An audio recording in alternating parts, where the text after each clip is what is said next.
satu sesi untuk 3 orang penanya, gitu ya. Baik, kami silakan Pak Ketua untuk menyampaikan beberapa poin terkait dengan perkembangan perkara dimaksud. Kami silakan, Pak.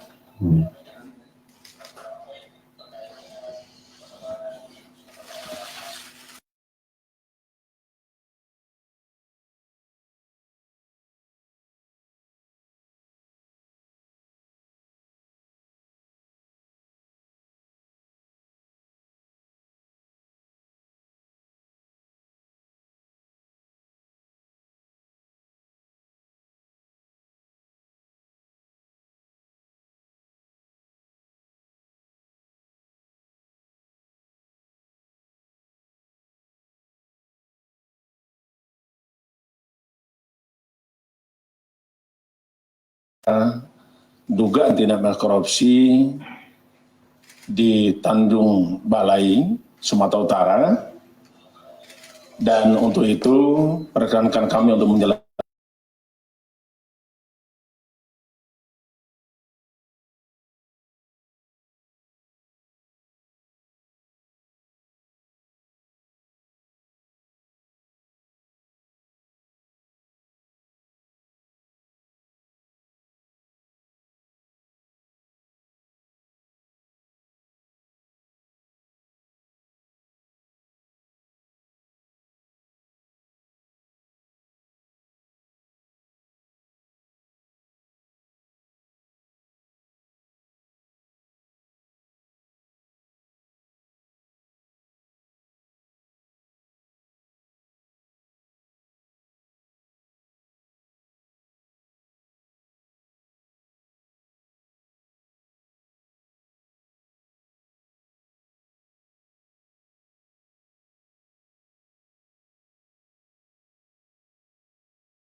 bahwa sebagaimana yang kami sampaikan kemarin hari Rabu tanggal 22 April 2021 bahwa KPK telah menerima informasi terkait dengan dugaan tindak pidana korupsi berupa penerimaan hadiah yang dilakukan oleh penyelenggara negara atau aparat penegak hukum.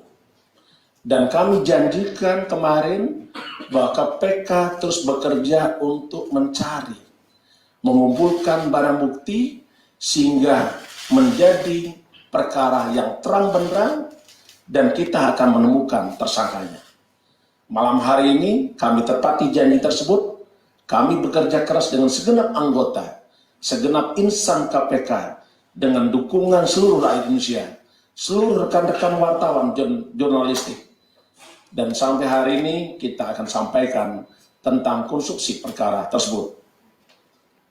Sesungguhnya perkara korupsi ini tentu kami ingin sampaikan juga bahwa pengungkapan perkara ini adalah karena meningkatnya kesadaran hukum masyarakat di mana masyarakat rela memberikan informasi segala bentuk korupsi kepada KPK. Tentu ada yang bertanya, kenapa ini baru terungkap? Saya tidak berharap ada perkara ini di masa yang lalu terjadi. Tetapi kalau ada, kita akan lakukan penindakan tegas. Untuk itu pada kesempatan ini juga kami memohonkan bila mana ada informasi tentang dugaan tindak pidana korupsi yang dilakukan oleh penyelenggara negara, aparat penegak hukum, termasuk insan KPK, beri laporan kepada kami dan kami akan melakukan tindakan tegas. Selanjutnya, pada kesempatan ini perkenankan kami untuk menyampaikan hal-hal yang terkait dengan penetapan dan penahanan para tersangka dugaan tindak pidana korupsi, penerimaan hadiah ataupun janji oleh penyelenggara negara terkait penanganan perkara Wali Kota Tanjung Balai tahun 2020-2021. Sebagai berikut. Pertama, kami menyampaikan informasi terkait dengan penanganan perkara ini, dugaan tidak korupsi, dugaan telah terimanya hadiah ataupun janji oleh penyelenggara negara terkait dengan penanganan perkara Wali Kota Tanjung Balai tahun 2020-2021. Yang kedua, perkara ini merupakan temuan KPK dan langsung ditindaklanjuti dengan sepenuhnya dilakukan penyelidikan dan penyidikan oleh KPK dengan cara mencari dan mengumpulkan keterangan-keterangan dan bukti-bukti serta pemintaan keterangan kepada semua pihak sehingga dapat kami rumuskan konstruksi perkara dengan tersangka dengan meminta keterangan kepada beberapa pihak sebagai berikut. Setidaknya ada 8 yang sudah kita lakukan pemeriksaan. Pertama adalah kepada saudara MS, Wali Kota Tanjung Balai periode 2016-2021. Yang kedua, kita juga meminta keterangan kepada GM, supir daripada saudara MS. Yang ketiga, kita meminta keterangan kepada seseorang dengan inisial MH, yaitu pengacara. Yang keempat, kita juga meminta keterangan saksi atas nama RA, swasta, dan saudara SRP, penyidik KPK. Yang keenam, kita melakukan pemeriksaan terhadap saudara saksi AR, orang kepercayaan saudara MH. Yang ketujuh, kita memeriksa saksi juga, yaitu saudara MC, swasta, adik daripada SRP. Yang kedelapan, kita memeriksa saksi RC, pekerjaan swasta, saudara daripada RA. Di samping pemeriksaan saksi-saksi tersebut dan segenap pihak yang mengetahui, mendengar ataupun mengalami peristiwa dugaan tindak pidana korupsi, penerimaan hadiah atau janji oleh penyelenggara negara, kami juga menemukan berbagai bukti-bukti lain, baik berupa dokumen, rekening, buku tabungan, ATM, dan buku bukti-bukti petunjuk lainnya. Selanjutnya, kami ingin menegaskan juga bahwa sikap KPK dari awal berdiri sampai hari ini tidak pernah bergeser, yaitu KPK memegang prinsip zero tolerance dan tidak akan pernah mentolerir setiap penyimpangan, perbuatan pidana, serta memastikan apabila terjadi akan dilakukan tindakan tegas sebagaimana ketentuan undang-undang dan hukum yang berlaku, tanpa diskriminatif dan tanpa pandang bulu. Selanjutnya, setelah melakukan proses penyelidikan dan menemukan bukti permulaan yang cukup, maka KPK meningkatkan perkara ini dan menetapkan 3 orang tersangka. Tersangka pertama adalah saudara SRP. Tersangka kedua adalah MH. Tersangka ketiga adalah MS. Atas perbuatan para tersangka tersebut, tersangka SRP dan MH disangkakan melanggar pasal 12 huruf A atau huruf B atau pasal 11 dan pasal 12B besar Undang-Undang Nomor 31 Tahun 1999 dan telah berubah dengan Undang-Undang Nomor 20 Tahun 2001 tentang pemberantasan tindak pidana korupsi, yonto pasal 55 ayat 1 ke 1 Kitab Undang-Undang Hukum Pidana. Sedangkan saudara MS, tersangka MS disangkakan melanggar pasal 5 ayat 1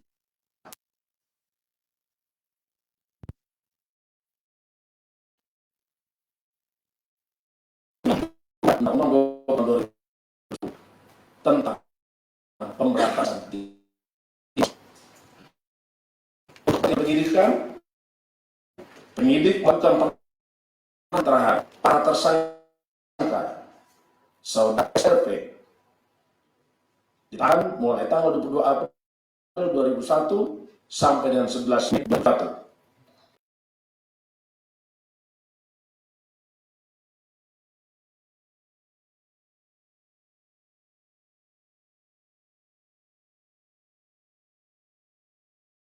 Gedung KPK Merah Putih. Tersangka MS, Wali Kota Tanjung Balai, saat ini masih dilakukan pemeriksaan intensif. Sebagai upaya, karena kita paham tentang situasi kondisi COVID-19, maka para pihak tersebut akan dilakukan tindakan isolasi mandiri selama 14 hari di rutan KPK Kapling C1, Jakarta.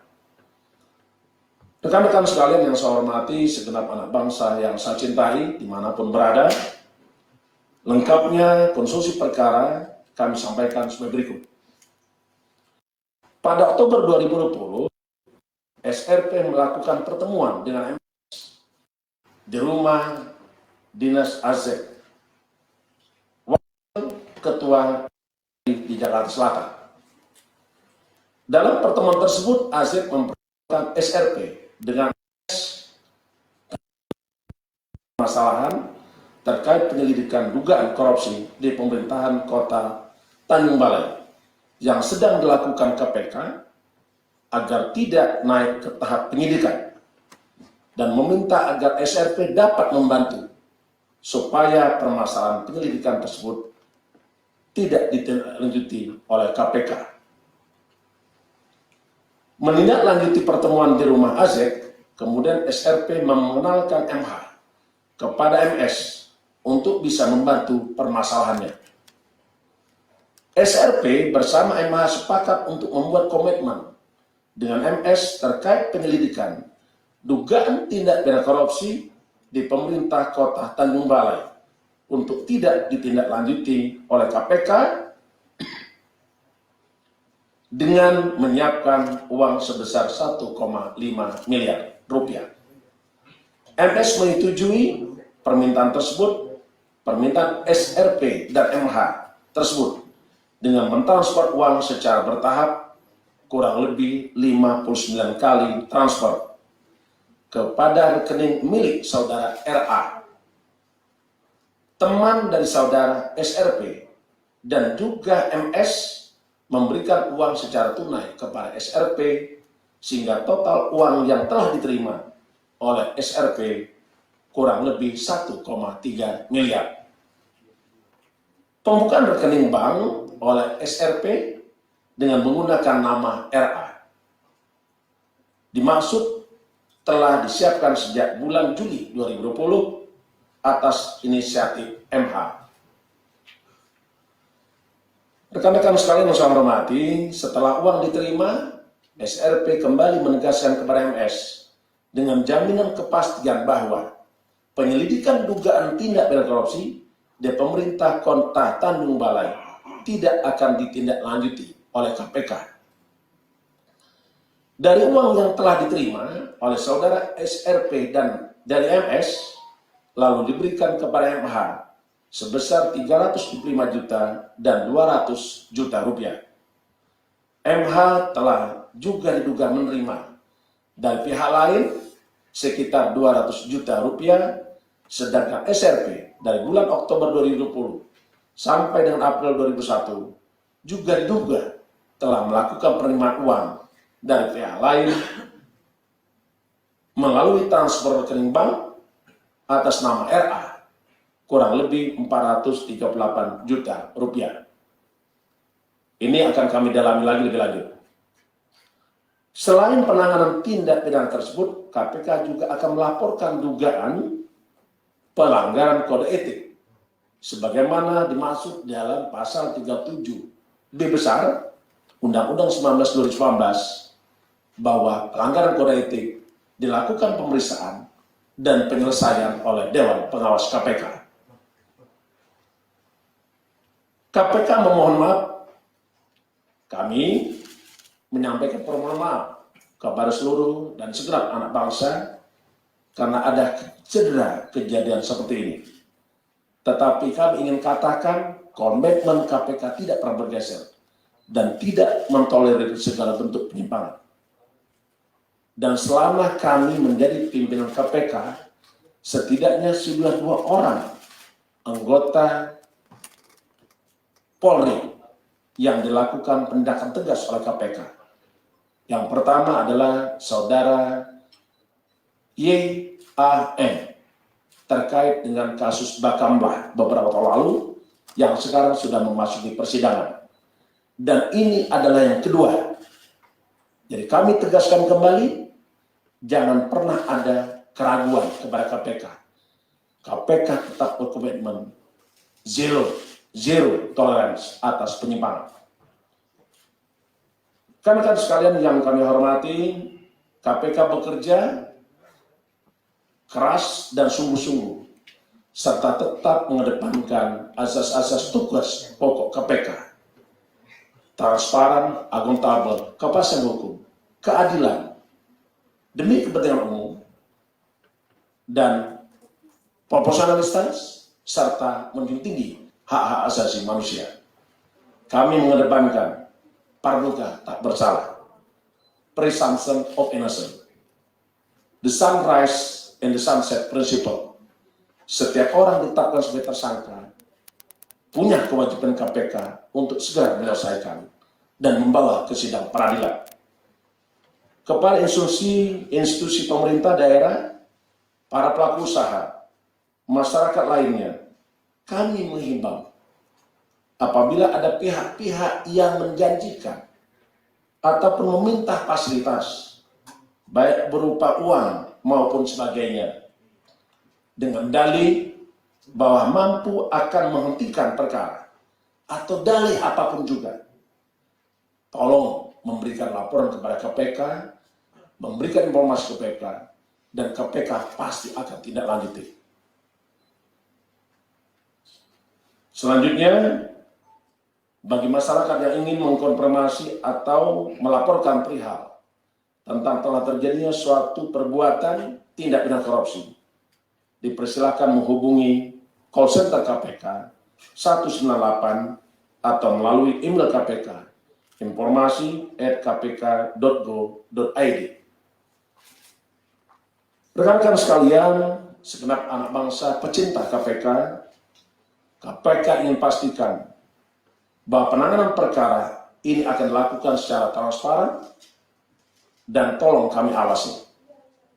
Silakan kami kritik, karena kritik dan pengawasan merupakan salah satu wujud kecintaan dan kepedulian KPK.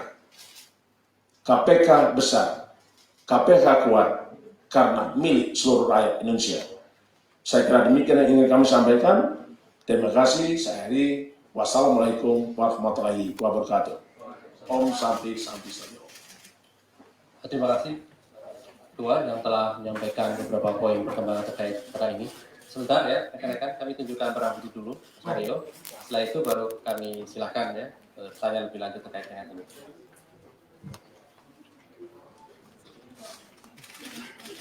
Bentar.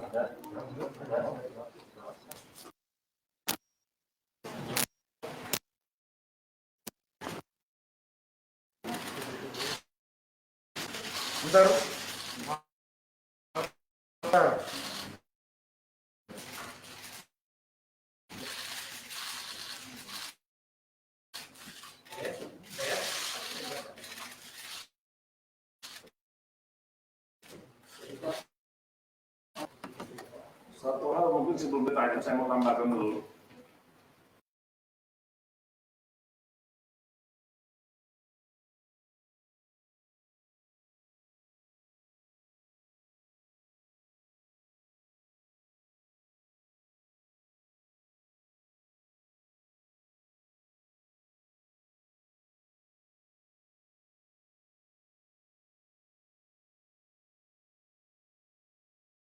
Penjelasan Biro SDM,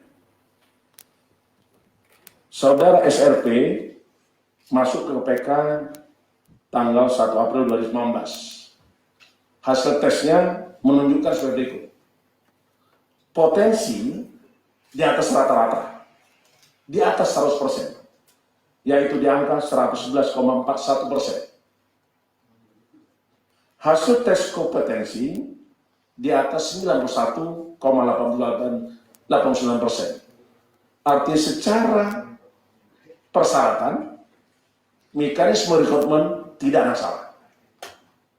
Tetapi kenapa terjadi? Saya pernah sampaikan kepada rekan-rekan semua bahwa korupsi terjadi karena rendahnya dan berkurangnya integritas. Corruption equal to power plus authority minus integrity. Itulah yang harus kita jaga, bagaimana kita bisa membuat integritas. Integritas ada di hati, ada di perilaku, ada di budaya. Saya kira itu. Baik, terima kasih Pak Ketua. Satu, kemudian belakang 2, 3 ya. Oke, baik, silakan. Halo, selamat malam. Terima kasih Pak Ketua. Saya Mario dari Metro TV. Yang mau saya tanyakan pertama terkait tadi disebutkan 3 orang tersangka dan salah satunya MS masih menjalani pemeriksaan. Pertanyaan saya, tadi Pak Ketua dalam kronologi menyebutkan agar adanya kasus ini tidak naik di KPK. Artinya bahwa ada kasus sebelum terjadi kasus pemberian atau penyuapan, pemerasan atau apalah ini. Apakah benar kasus yang dimaksud Ketua KPK adalah kasus jual beli jabatan sekda di Kabupaten Tanjung Balai? Ya. Kedua, pertanyaan berangkat dari pernyataan Pak Ketua tadi, disebut ada saudara AZ anggota DPR yang memfasilitasi pertemuan SRP. Artinya bahwa ada inisiator juga di luar orang yang sudah ditetapkan tersangka ini. Artinya cukup berperan. Artinya nggak mungkin ujuk-ujuk SRP bisa mengetahui AZ tersebut tanpa sebelumnya ada komunikasi atau ada pendekatan atau seperti apa. Nah yang keempat, ini refleksi saya jadi sedih. Karena bukan lagi puluhan, bukan lagi ratusan, atau bahkan nyaris ribuan peristiwa yang saya alami di KPK. Dengar Pak Ketua ini saya sedih. Karena di kepala saya dulu tuh orang yang ada di KPK tuh nggak doyan duit. Benar, ini saya benar. Tapi dengar kasus ini saya, drop. Nah bahkan tadi berkaitan soal adanya kedatangan sejumlah kepala kementerian atau lembaga. Bicara soal penting, bicara soal jauh tata kelola. Betul bahwa KPK tegak lurus menegakkan korupsi. Kalau ada yang nyeleweng zero atau plus atau kuadrat, nol toleran lah. Tapi persoalannya, apa perlu ada flashback semacam mengulang kembali? KPK harus melakukan kajian tata kelola. Ini persoalan sistem juga. Kenapa ini muncul ujuk-ujuk di belakang tahun ini? Dalam 1 tahun ini ada 2, satu nyuri emas, satu nyuri duit. Ini ada persoalan kesalahan tata kelola saya kira. Saya lemes, dengarnya ini lemes. Ya artinya bahwa apakah perlu KPK kembali harus melakukan pengkajian tata kelola secara menyeluruh, baik sistem pengawasan terhadap lini-lini yang dianggap memiliki touch dengan masyarakat. Ini penyidiknya orang yang touch loh, nggak bisa online loh meriksa orang. Artinya bahwa ada peluang, ada situasi yang bersentuhan rentan antara penyidik dengan orang yang apalagi orang yang berperkara. Ya betul KPK bukan malaikat, tapi sekian lama ya, walaupun dulu pernah kita heboh ada penyidik menjalin asmara dengan tersangka korupsi, Broto Seno, Angelina Sonda. Ya oke lah, tapi dia nggak doyan duit. Kasusnya nggak duit gitu loh. Nah ini 1 tahun ini urusannya belanja semua, satu emas, satu duit. Ini bukan persoalan seleksi yang Pak Ketua bilang, Tapi menurut saya ini memang harus ada tata kelola juga. Ya, artinya bahwa empat pertanyaan saya itu tolong dijelaskan Pak Ketua. Pertama, bahwa ada kasus sebelumnya yang melibatkan wali kota Tanjung Balai MS ini berkaitan soal jual beli jabatan sekda. Kedua, ada inisiator lain anggota DPR berinisial AZ yang Anda katanya memfasilitasi SRP dengan kasus MS ini. Ketiga, ya saya udah lupa, ya pokoknya itulah. Kira-kira. Baik, Mas Mario. Ya tata kelola dan ya itu. Ya. Oke, udah lewat udah 20 jam 23 ini menurun. Oke, di belakang Terima kasih. di belakang. Iya. Ya, selamat malam Pak Ketua. Saya Cesar Pak dari Tempo. Ada 2 pertanyaan Pak. Yang pertama, mau mendetailkan Pak, ada informasi apa benar Pak Stefanus Robin ini tidak sendiri dalam menerima suap dari wali kota Tanjung Balai. Kabarnya ada 7 penyidik lainnya katanya Pak yang bertemu di Tenggarai menemui politikus Partai Golkar Pak Aziz Samsudin yang kemudian mengenalkan ke wali kota ini Pak. Benar nggak itu Pak? Yang kedua, apa betul Pak ada temuan bukti percakapan antara salah satu komisioner KPK dengan wali kota Tanjung Balai Pak? Saya minta ulang dulu, satu terkait dengan apakah ini Pak Tunggal atau ada talak lain. Yang pertama ada penyidik lain Pak, kabarnya ada 7. Oke. 7 orang ini kabarnya menemui politikus Partai Golkar Pak Aziz Samsudin. Apa? 7 orang ini menemui politikus Partai Golkar yang akhirnya dikenalkan ke wali kota Tanjung Balai. Ya. Yang kedua, apa betul Pak ada temuan bukti percakapan antara salah satu komisioner KPK dengan wali kota Tanjung Balai? Ya.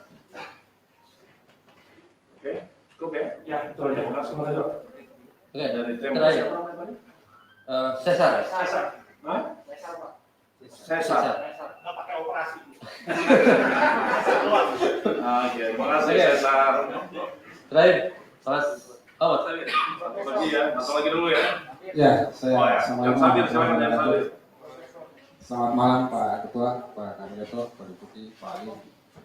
Ada beberapa pertanyaan yang saya melanjutkan pertanyaan dari Bang Mario sama Cesar tadi. Oke. Pertama, begini Pak Ketua. Sebenarnya di mana sistem bobroknya komunikasi dan sistem pengawasan melekat KPK Ya. dari aspek penyidiknya. Karena sebelumnya KPK selalu menyampaikan bahwa korupsi terjadi karena tidak ada pengawasan yang melekat dan ketat, baik dari pimpinan langsung atau pimpinan yang membawahi tim itu. Misalnya kasus pajak ya. Nah, saya ingin masuk ke situ. Ini kan ada Pak Deputi sebagai atasan langsung dari penyidik meskipun ada dirdik di situ ya. Nah, bagaimana sistem pengawasan yang melekat itu Pak? Dan kedua, sebenarnya kenapa sampai penyidik leluasa bertemu dengan pihak-pihak luar, kemudian terjadi pertemuan dengan pihak-pihak berperkara. Artinya ada sistem yang sebenarnya itu buruk di situ, tapi tidak bisa dilakukan pengawasan. Kalau sebelumnya kan ada PI, tapi kemudian sekarang dilimpahkan kewenangan ke Dewas. Maksud saya, bagaimana sistem pengawasan secara melekat dan ketat, baik secara berjenjang di tim maupun di level atasan langsungnya. Itu yang pertama. Yang kedua, Pak Ketua, masih soal ini, KPK selalu menyebutkan bahwa tadi juga Pak Ketua mengulang soal integritas dan selalu integritas is my identity gitu ya di beberapa kegiatan. Nah, bagaimana KPK sebenarnya menanamkan dan menjalankan integritas sebelum perkara ini terjadi, sebelum ada penyuapan ini terjadi, sebelum ada gratifikasi ini terjadi, karena kan pasalnya 12 huruf A dan B besar gitu ya. Nah, apa sebenarnya tanggung jawab dari sisi penanaman integritas, pendidikan integritas ya, mulai dari dalam dulu, jangan bicara di luar, ayo kita berintegritas dan sebagainya, tapi kemudian contoh integritas sendiri tidak ditunjukkan gitu. Itu yang kedua. Yang ketiga soal Pak Ketua menyebutkan sistem rekrutmen. Apakah integritas itu dinilai dari tindakan sebelumnya Ini kaitan soal rekrutmen ya Pak.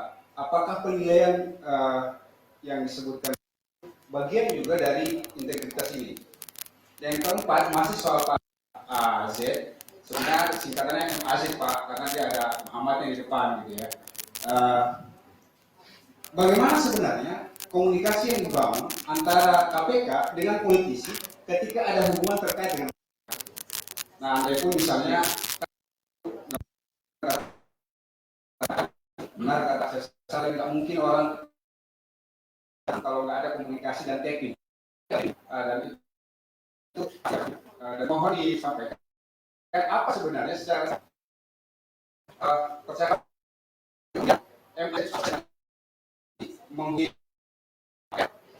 saya nggak enak nyebut nama aslinya. Kemudian kita gitu, siapa sebenarnya yang bahwa ini soal penerapan pidananya.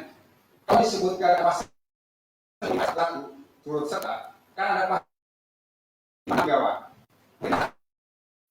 ya kan? Apakah AZ berpotensi untuk diterapkan pasal 55 ayat 1? Pasal 65 ayat 1, misalnya pasal 5 ayat 1 ayat 2 lah ya, bisa dikombin pasal 55. Nah, itu andai pun dia bukan pemberi suapnya.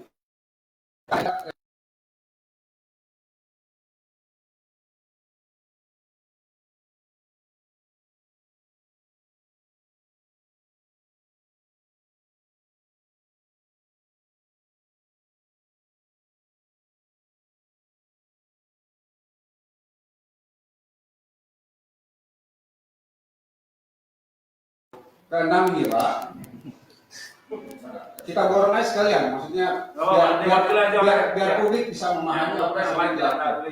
Ini ada kasus sebelumnya Pak, tahun 2009 mantan terpidana sama juga dari kepolisian, inisialnya hampir mirip tapi SPR gitu ya, AKP pangkatnya sama gitu.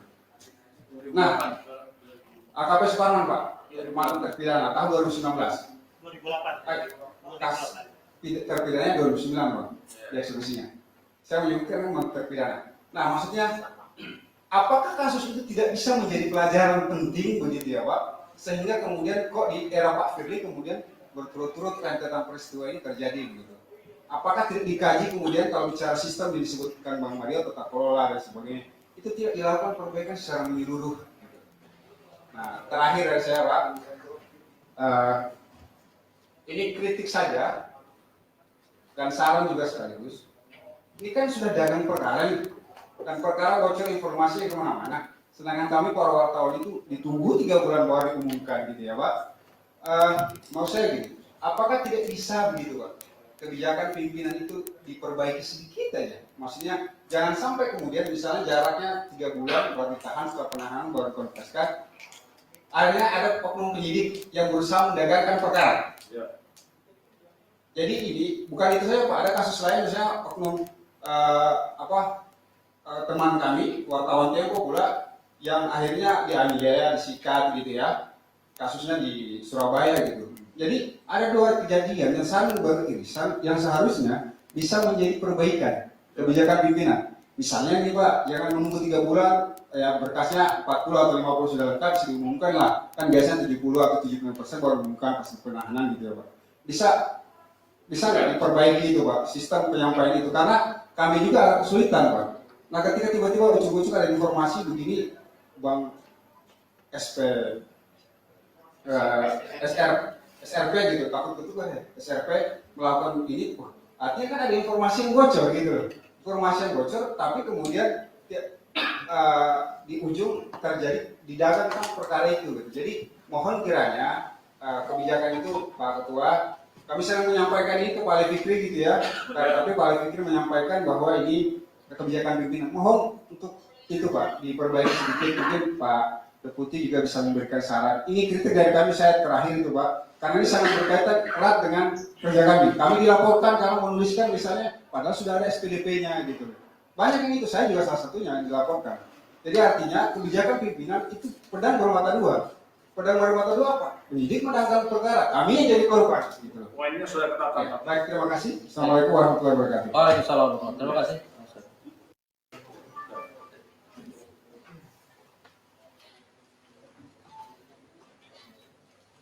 Terima kasih atas respon dan pertanyaannya. Setidak-tidaknya sudah ada 3 orang yang menanyakan, dan 1 orang menanyakan lebih dari 3 pertanyaan, bahkan ada yang 6 pertanyaan.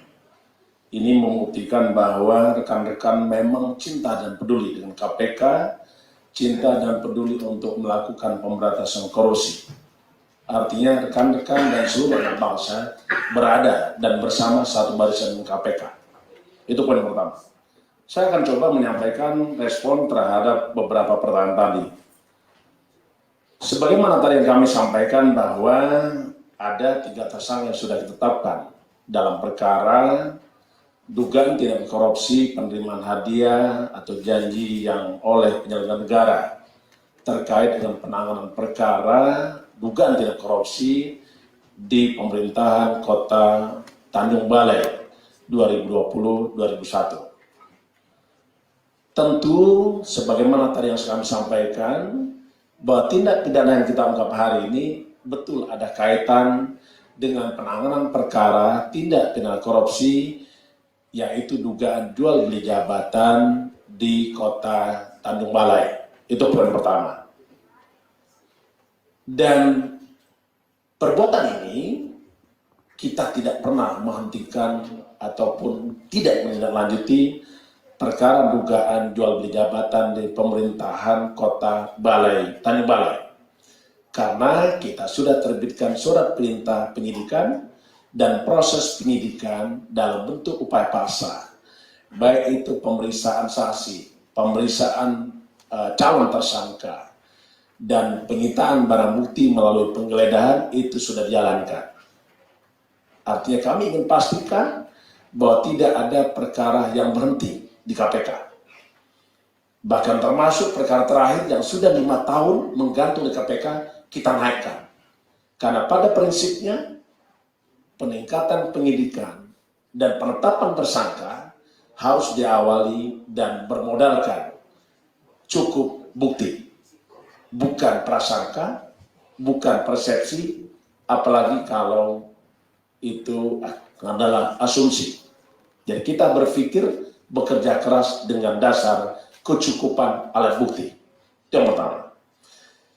Pertanyaan kedua dari Mario juga disampaikan, apakah ada kaitan saudara AZ dengan SRP dan MS? Karena pertemuan antara SRP dan MS berada atau terlaksana di kediaman AZ. Kami sudah mencatat temuan ini, dan ini adalah tugas KPK untuk mengungkap apa yang sesungguhnya, apa perbuatan yang dilakukan oleh setiap orang di dalam pertemuan tersebut. Karena pada prinsipnya KPK tidak pernah berhenti untuk mengungkap semua perbuatan. Dan tentulah kami tetap berpijak kepada ketentuan hukum dan perundang-undangan. Seketika kita bicara tentang suatu dugaan tindak korupsi, maka unsur pemidanaan harus kita penuhi.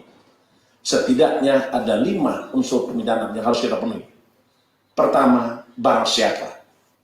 Subjek hukumnya siapa? Kedua, perbuatannya apa?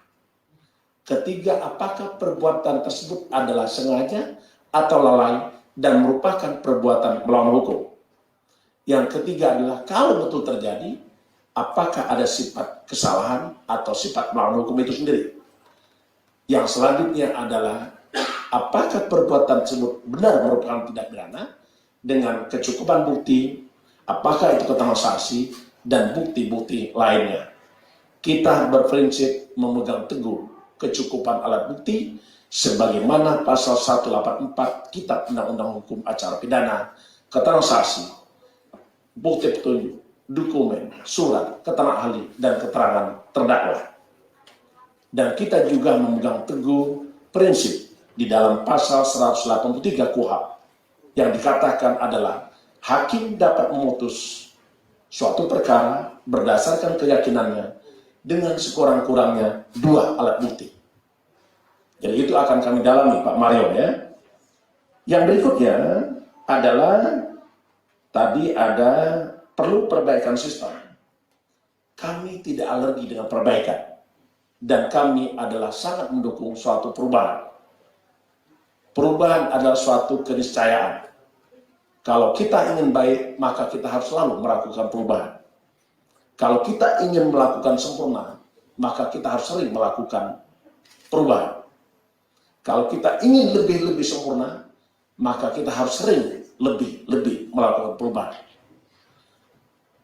Untuk itu, kami akan melakukan kajian untuk melakukan perbaikan.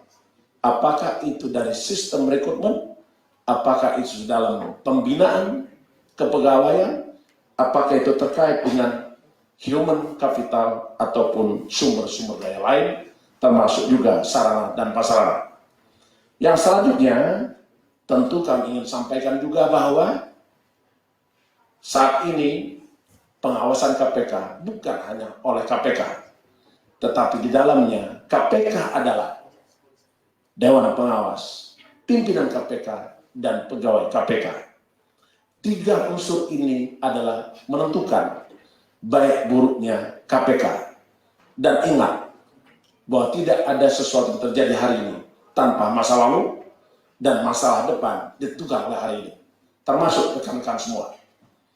Yang terakhir, kita menyambut baik, dan mungkin saya harus katakan, pengungkapan perkara seperti malam hari ini, adanya keterlibatan seorang penyidik terkait ingin melakukan upaya untuk tidak dilanjutkannya suatu perkara, terungkap sudah.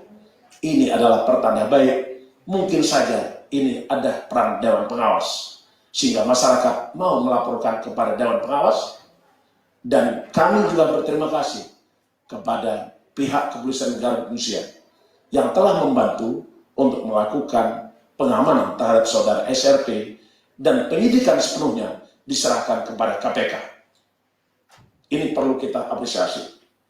Yang berikutnya, masyarakat lapor kepada KPK, mungkin belum ada kajian, apakah ada peran dari Kedeputian Pendidikan Masyarakat sehingga meningkatnya peran masyarakat untuk melaporkan tindak pidana korupsi, baik yang dilakukan oleh para pihak penyelenggara negara maupun aparat penegak hukum, termasuk juga perkara korupsi yang kita tangani malam hari ini yang dilakukan oleh pegawai KPK.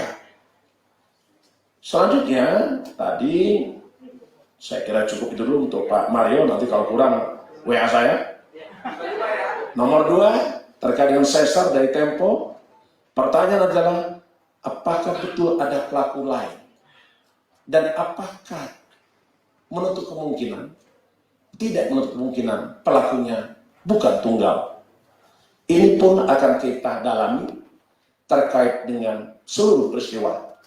Kalau kita ingin tahu apa perbuatan, tentu kita harus lihat kapan kejadian, di mana kejadian, siapa yang masuk dalam peristiwa itu.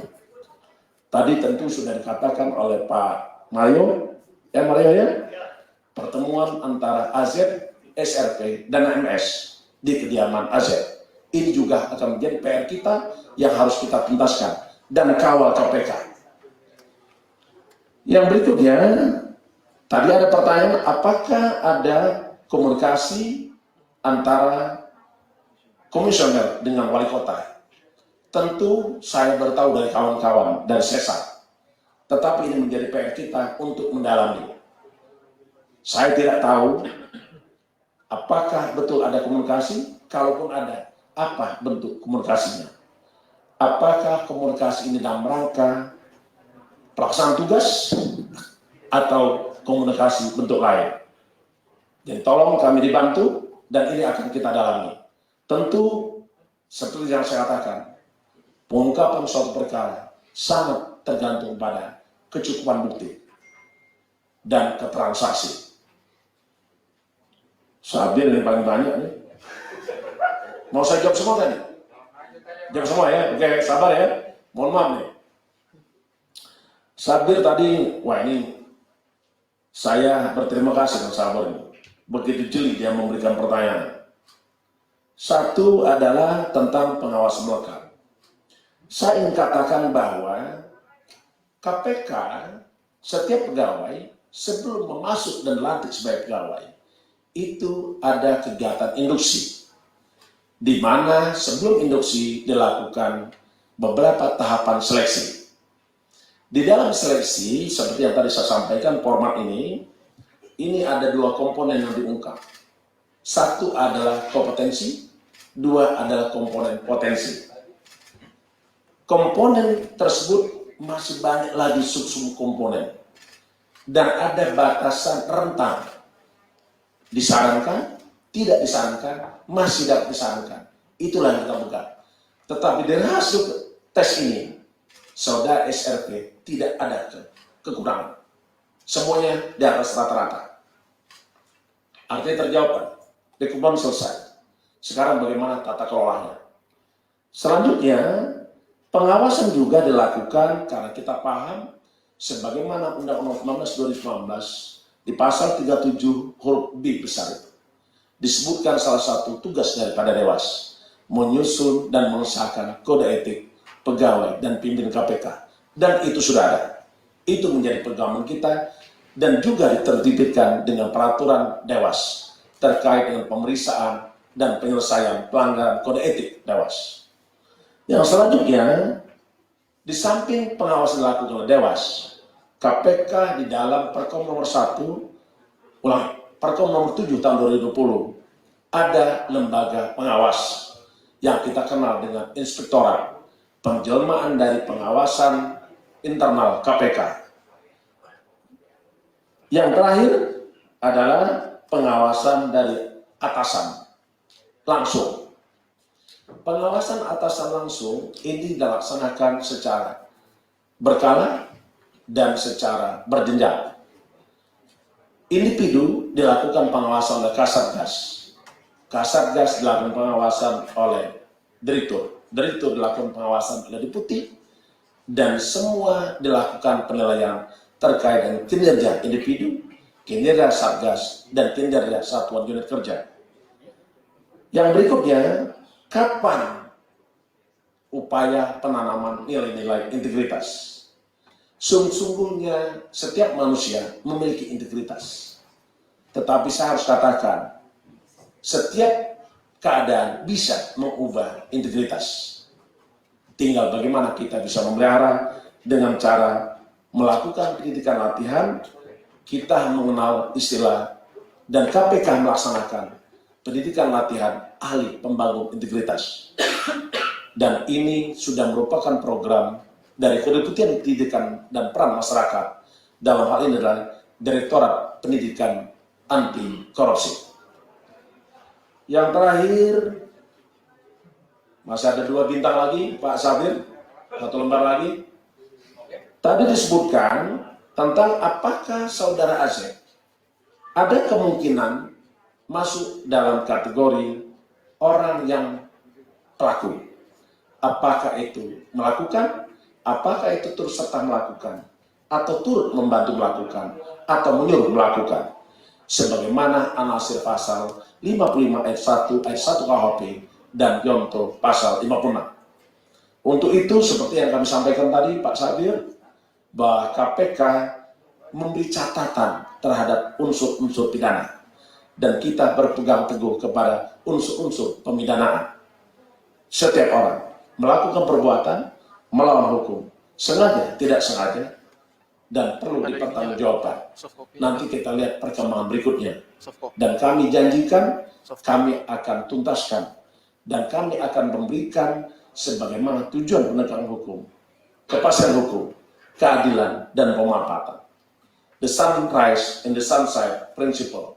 Setiap orang yang tetap sebagai tersangka punya hak untuk segera dilakukan pemeriksaan dan dibawa ke pengadilan. Itu sebenarnya Pak Sabir. Yang berikutnya adalah kita sama-sama prihatin, dan tadi kami sampaikan permohonan maaf KPK kepada segenap anak bangsa bahwa ada saja pegawai yang melakukan perbuatan yang tidak terpuji, yang mencederai kita semua. Tetapi kita tidak boleh putus asa. Kita akan lakukan perbaikan secara menyeluruh. Baik itu sistem rekrutmen, sistem pembinaan pegawai, dan termasuk juga sistem tentang pembinaan aparatur sipil negara. Karena sesungguhnya Sebagaimana amanat Undang-Undang 19 2019, pegawai KPK adalah aparatur sipil negara.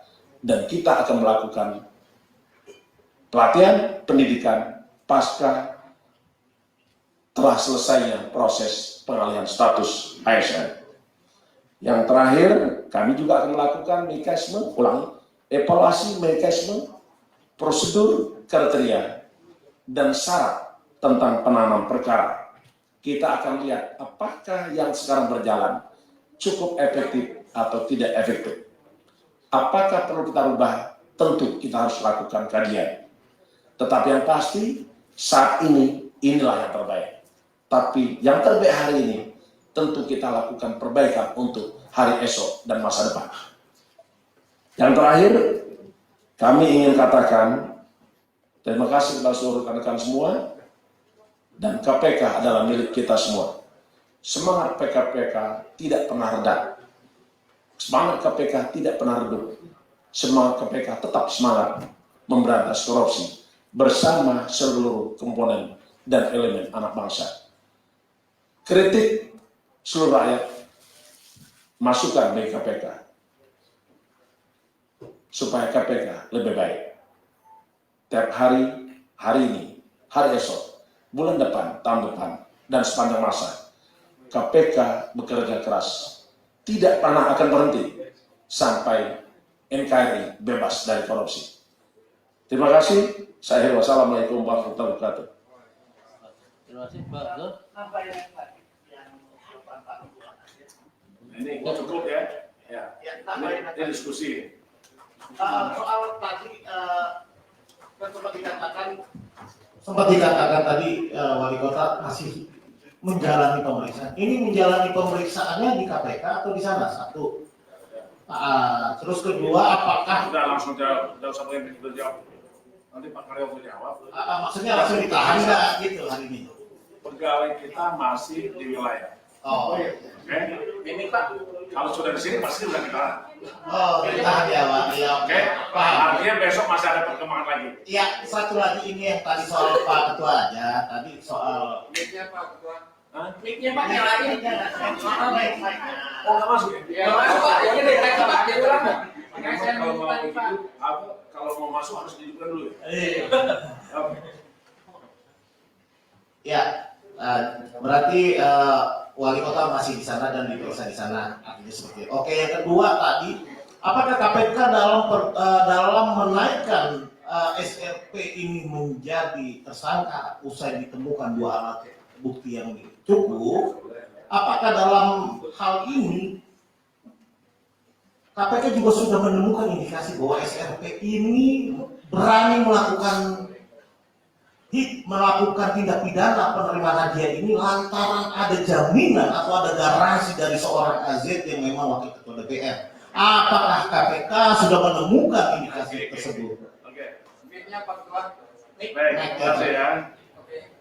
Terima kasih Pak Mario. Pak Mario ini luar biasa. Biasa di luar Pak. Ya, biasa di luar ya. Ya, sehingga banyak pengalaman. Sebagaimana yang saya sampaikan, kita akan dalami bagaimana keterkaitan antara saudara AZ, SRP, dan MS yang telah melakukan pertemuan. Tentu kami tidak bisa menjawab karena kami belum mendapatkan informasi keterangan dari saudara AZ, termasuk juga ini perlu kita dalami. Tapi yang pasti penanganan ini belum selesai malam hari ini, masih ada hari esok. Dan kami janjikan berikan waktu kami bekerja untuk mengungkap seutuhnya apa konstruksi, apakah ada melibatkan orang lain lagi. Dan kami pasti akan sampaikan kepada rekan-rekan sebagai pertanggungjawaban tugas dari para KPK. Terima kasih ya. Baik, saya Apakah masih di wilayah atau enggak Pak? Karena kan teman-teman saya nunggu jangan sampai apakah sudah di KPK atau ini dan kapan bisa. Pulang dulu. Tidur aja dulu. Oke, baik. Di sana dan belum ditahan Pak hari ini. Yang saya khawatir ya. Oke, makasih. Baik, terima kasih Pak Ketua, Pak Deputi Penindakan dan rekan-rekan semuanya. Assalamualaikum warahmatullahi wabarakatuh. Terima kasih.